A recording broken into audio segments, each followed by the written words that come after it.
सुबह का समय है, चिड़ियां चहचहा रही हैं, लेकिन झोपड़ी के बाहर एक खाट से रेलगाड़ी जैसे खर्राटे सुनाई दे रहे हैं।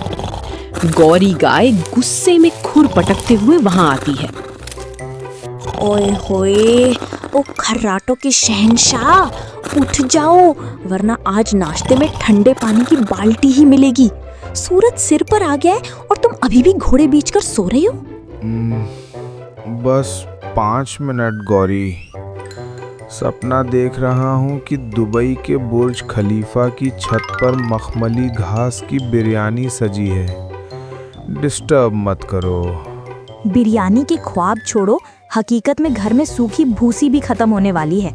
पड़ोस की चंपा भैंस को देखो, उसका पति रोज ताजा सलाद और हरी घास का बुके लाता है उसके लिए, और एक तुम हो डिजिटल सांड जो दिन रात बस सपने ही देखते रहते हो। अरे गौरी, चंपा का पति तो मजदूर है, मैं कलाकार हूँ और जमाना बदल गया है पगली। मैं सोच रहा हूँ एक ग्रास डिलीवरी ऐप बनाऊं, उबर ग्रास। घास खुद चलकर घर आएगी, हमें जाने की क्या जरूरत। ऐप बाद में बनाना, पहले ये भारी भरकम शरीर बाहर ले जाओ। अगर शाम तक ताजा घास का गट्ठा घर नहीं आया तो रात को डिनर में तुम्हें कुछ नहीं मिलेगी, समझे? अरे तुम तो सीधा इमोशनल टॉर्चर पर उतर आती हो। जा रहा हूँ भाई, जा रहा हूँ।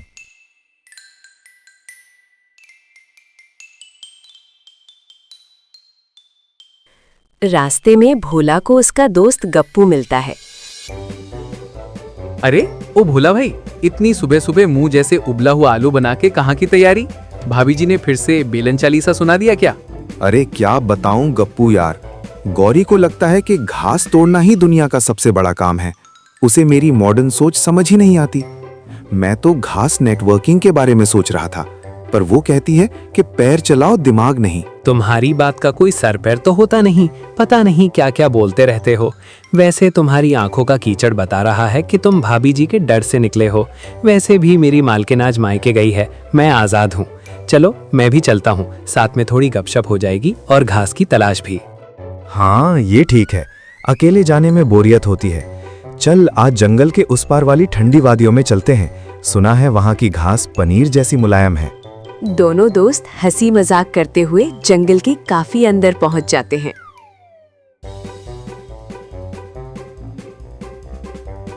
भाई गप्पू, मेरी टांगे अब लो बैटरी दिखा रही हैं। साला ये घास ढूंढना भी किसी पहाड़ चढ़ने से कम नहीं है। वो देख भाई, सामने वो आलीशान गुफा, लग रहा है कुदरती एसी लगा है अंदर। चल थोड़ी देर पावर नैप लेते हैं, फिर ताजी घास ढूंढेंगे। घास कहीं भागी थोड़ी जा रही है। दोनों गुफा में जाकर पसर जाते हैं और थोड़ी ही देर में खर्राटों का कंपटीशन शुरू कर देते हैं। उधर शेर सिंह और उसकी पत्नी शेरनी बिजली शिकार न मिलने से उदास होकर अपनी गुफा की ओर लौट रहे हैं। अजी, आपसे एक शिकार तो होता नहीं, सारा दिन धूप में टहलाकर वापस ले आए। शेरू को भूख लगी है, वो बेचारा तो घास चबाने की सोच रहा है। अरे भाग्यवान, मंदी का दौर चल रहा है। सारे हिरण आजकल सुबह सुबह दौड़ लगाकर जिम जाकर इतने तेज हो गए हैं कि पकड़ में ही नहीं आते। अब क्या मैं अपनी इज्जत दांव पर लगाकर चूहे पकड़ूं? जैसे ही वे गुफा के मुहाने पर पहुंचते हैं, उन्हें अंदर से खर्राटों की आवाज आती है। शेर सिंह धीरे से अंदर झांकता है और उसकी आंखें चमक उठती हैं। ओ तेरी, इसे कहते हैं होम डिलीवरी। भाग्यवान, तू शिकार की बात कर रही थी, यहाँ तो गुफा के अंदर ही बफे लगा हुआ है। एक मोटा सांड और एक साइड डिश के तौर पर गधा। वाह, ये तो एकदम ताजा माल है। रुकिए, मैं जरा अपने नाखून साफ कर लेती हूँ, आज तो शाही दावत होगी। 4 बज गए, ये भोला अभी तक नहीं आया। पक्का वो कहीं सो गया होगा या गप्पू के साथ गप्पे लड़ा रहा होगा। मेरा मन घबरा रहा है। वो दौड़कर अपनी सहेली बन्नू गाय के पास जाती है। बन्नू, ओ बन्नू, मेरा भोला अभी तक नहीं आया। मुझे डर है कि कहीं वो उस घने जंगल की तरफ न निकल गया हो, जहां उस जालिम शेर का इलाका है। अरे गौरी, शांत हो जा। वो सांड है, कोई छोटा मेमना नहीं। लेकिन हाँ, उसकी बुद्धि घास चरने गई रहती है, ये तो मैं भी जानती हूँ। चल रो मत, मैं भी साथ चलती हूँ, ढूंढ लेंगे उसे।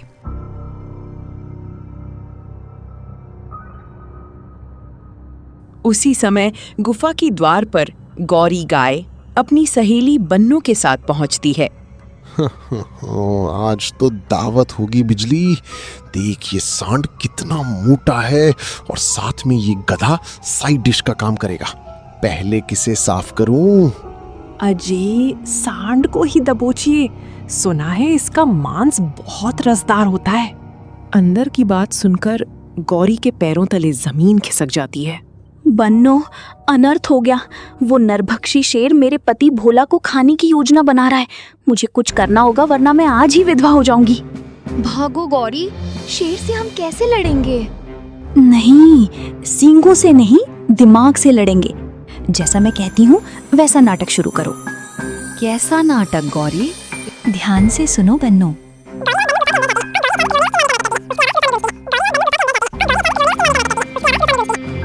गौरी और बन्नू गुफा के अंदर जाते हैं और गौरी अचानक रोने और चिल्लाने का नाटक करती है। उसकी आवाज गुफा में गूंजती है। नहीं गौरी, पीछे हट जाओ, भोला के पास मत जाना। क्या तुम्हें दिख नहीं रहा? इसे वही खूनी चकत्ता बुखार हो गया है। खूनी चकत्ता बुखार? ये क्या भला है? गौरी बहन देखो, इसके शरीर पर जहरीले लाल निशान उभरने लगे हैं। डॉक्टर चीते ने कहा था कि जिसे ये बीमारी होती है उसका मांस कड़वा जहर बन जाता है और जो उसे खाता है उसके दांत गलकर गिर जाते हैं और शरीर के सारे बाल झड़ जाते हैं और वो कुछ दिन में मर जाते हैं। क्या बाल झड़ जाते हैं? अजी ठहरो, जरा गौर से देखिए, क्या इसकी पीठ पर कुछ लाल दिख रहा है? गौरी फुर्ती से गुफा के बाहर पड़ी लाल मिट्टी गेरू को अपने खुरों से उड़ाती है। मिट्टी हवा के साथ उड़कर सोते हुए भोला की पीठ पर गिर जाती है। ओ नहीं, संक्रमण फैल रहा है। शेर भाई पीछे हटिए, मेरे पति को जंगली खसरा हुआ है। इसकी सांसें इतनी जहरीली हैं कि गुफा की हवा भी सड़ गई है। देखिए, इसके पास पड़ा गधा तो पहले ही बेहोश हो चुका है। शायद इसके फेफड़े गल गए हैं। फेफड़े गल गए? पर ये तो हट्टा कट्टा दिख रहा है। यही तो धोखा है महाराज, बाहर से ताजा, अंदर से सड़ा हुआ। कल ही पड़ोस के एक चीते ने ऐसा ही सांड खाया था। आज सुना है वो और उसका पूरा परिवार मर गया। आपको भी मरना हो तो आप हम सबको खा सकते हैं। वैसे भी हम इस बीमारी की वजह से कुछ दिन ही जिंदा रह सकते हैं। तभी भोला सांड की नींद खुलती है। वो शेर को देखकर कांपने लगता है, पर गौरी उसे आंख मारती है। वो समझ जाता है कि वो सब मुसीबत में है और वो भी नाटक करना शुरू कर देता है। भोला, स्वामी, उठो। देखो, शेर राजा हमें खाना चाहते हैं। इन्हें गले लगा लो ताकि तुम्हारी बीमारी इन्हें भी मिल जाए और ये हमें खा के हमें हमेशा के लिए इस बीमारी वाली जिंदगी से मुक्ति दे दें। हाँ हाँ शेर भाई, आओ मुझे खा लो। वैसे भी डॉक्टर ने कहा है कि मेरी हड्डियां कांच की हो गई है। तुम्हारे गले में फंसेंगे तो मुझे बहुत सुकून मिलेगा। पीछे हट, मुझे तेरा लाल बुखार नहीं चाहिए। रानी भागो, ये सांड नहीं, चलता फिरता जहर का गोदाम है। हमें अपनी जान बहुत प्यारी है। ये कहकर शेर और शेरनी दुम दबाकर वहां से ऐसे भागे जैसे पीछे यमराज पड़ा हो। अरे ये सब क्या हुआ? और ये शेर यहाँ कैसे? क्या मैं सच में शेर की गुफा में आकर सो गया था? मुझे तो याद है हम थक कर यहाँ आराम करने रुके थे।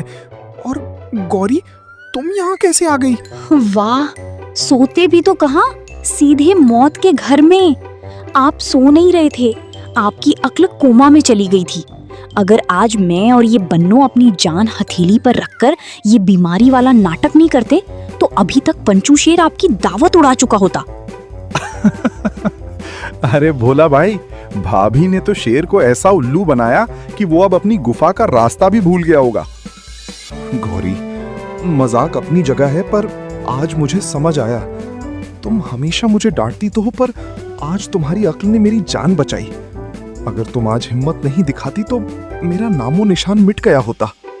जानते हैं ना, ये नखरे और ये गुस्सा तभी तक है जब तक आप सलामत हैं। अगली बार से ये आलसी बनना छोड़िए और अपनी समझदारी का भी इस्तेमाल कीजिए। वादा करता हूँ गौरी, आज से आलसी भोला रिटायर और स्मार्ट भोला हाजिर। और सुनो, आज घर चलकर मैं तुम्हारे लिए सबसे ताजा और हरी घास खुद लेकर आऊंगा। आज से घर का मंत्री भी तुम और मेरा दिमाग भी तुम। क्या बात है, जंगल में सींग तो सबके पास है, पर गौरी जैसी अकल और भोला जैसा दिल, ये जोड़ी तो सच में सुपर हिट है। सब धीरे धीरे अपने घर की ओर बढ़ते हैं और सब एक साथ खुशी से रहने लगते हैं। जंगल हो या जिंदगी, सिर्फ ताकत नहीं, समझदारी ही असली जीत दिलाती है। दोस्तों, हम रोज मेहनत करके आपके लिए कहानियां बनाते हैं, लेकिन कई लोग बस देखकर चले जाते हैं। दोस्तों, आपका एक सब्सक्राइब हमारे लिए सिर्फ एक नंबर नहीं है, ये हमारे लिए हिम्मत है, मोटिवेशन है। तो अगर दिल से सपोर्ट करना चाहते हो तो चैनल को जरूर सब्सक्राइब करें। हम आपके लिए ऐसी ही दिल छू लेने वाली कहानियां बनाते रहेंगे, जो आपको कभी हंसाएंगी, कभी रुलाएंगी और हर बार कुछ नया सिखा कर जाएंगी। बस आप अपना साथ यूं ही बनाए रखना और चैनल को सब्सक्राइब करके हमें सपोर्ट जरूर करना।